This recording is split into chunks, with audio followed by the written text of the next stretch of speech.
Greetings everyone. This is a quick promo before the video begins. If you're new to the channel and you didn't know it yet, I am actually an author in addition to being a YouTuber, and I have 2 books that you can get on Amazon. Operation Red Dragon: The Kaiju Wars Part 1 and The Occult Mafia.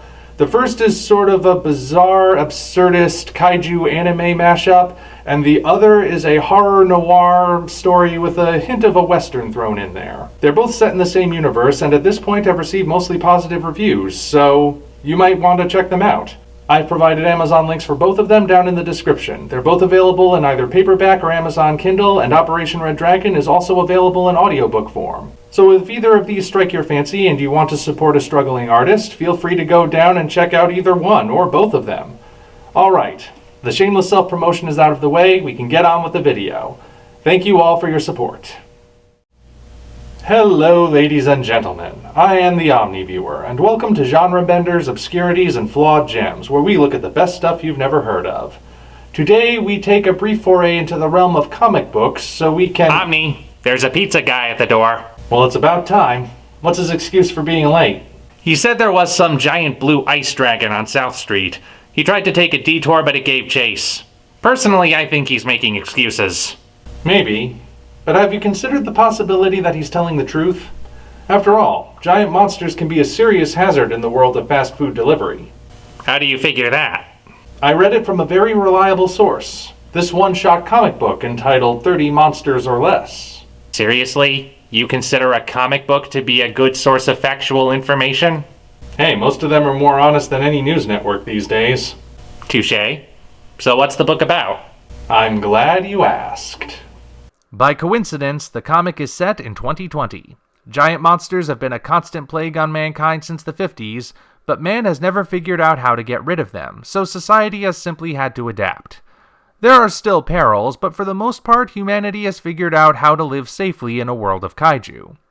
There is one profession, however, that was unable to adapt, and thus became the most dangerous job in the world: pizza delivery. Since they stand by their 30 minutes or less guarantee, these restaurants still implement the old ways of travel, despite the high risks involved. This particular comic shows a typical delivery for Smash Pizza, which gets an order for pizza on Parkside, where the giant ants are.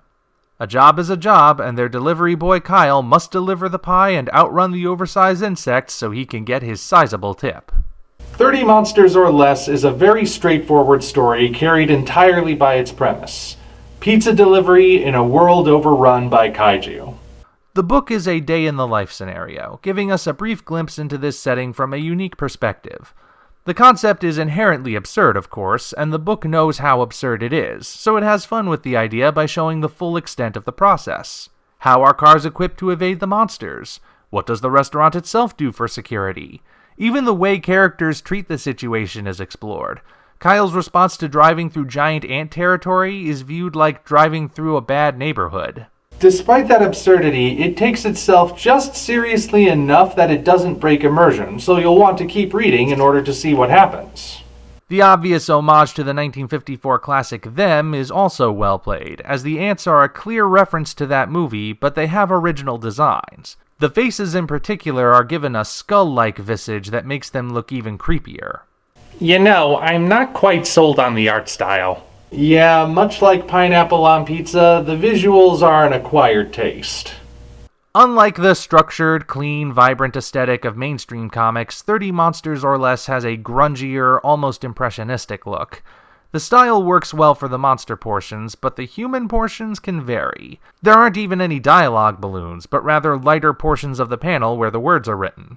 To be clear, I wouldn't call it ugly art, but it's definitely not the kind of art you're used to seeing in comics.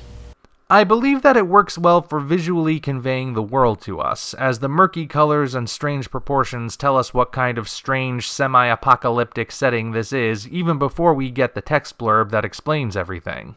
Now, given that this is a day-in-the-life story, you're not going to get much in the way of intricate plot or character development. But that's not really the point of this comic. The point is to tell a straightforward kaiju homage from a rarely seen perspective, and at that I think it succeeds. So if you ever come across a copy, I recommend picking it up and giving it a read. That's fascinating and all, but what about the pizza guy? Well, we should at least confirm his story before determining the size of the tip. Look outside and see what you can see. If you say so. Alright, let's see here.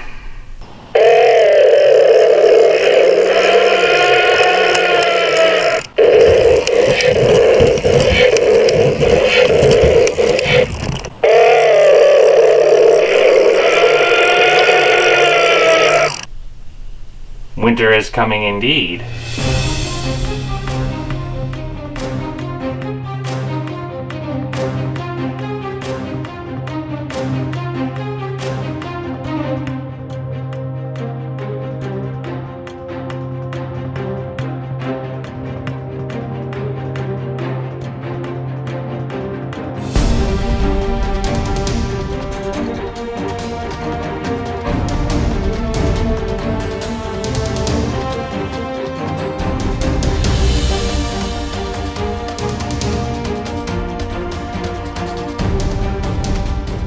Why did we order takeout pizza anyway? You can make pizza from scratch.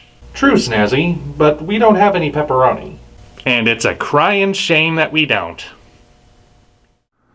If you enjoyed this video, you know what to do. Like and subscribe, then go down to the description to find links to follow us on DeviantArt, Patreon, and Twitter. While you're there, you'll also find the Amazon links for the original novels Operation Red Dragon, The Kaiju Wars Part 1, and The Occult Mafia. 2 books I think you'll really enjoy. Thank you all, and we appreciate your support.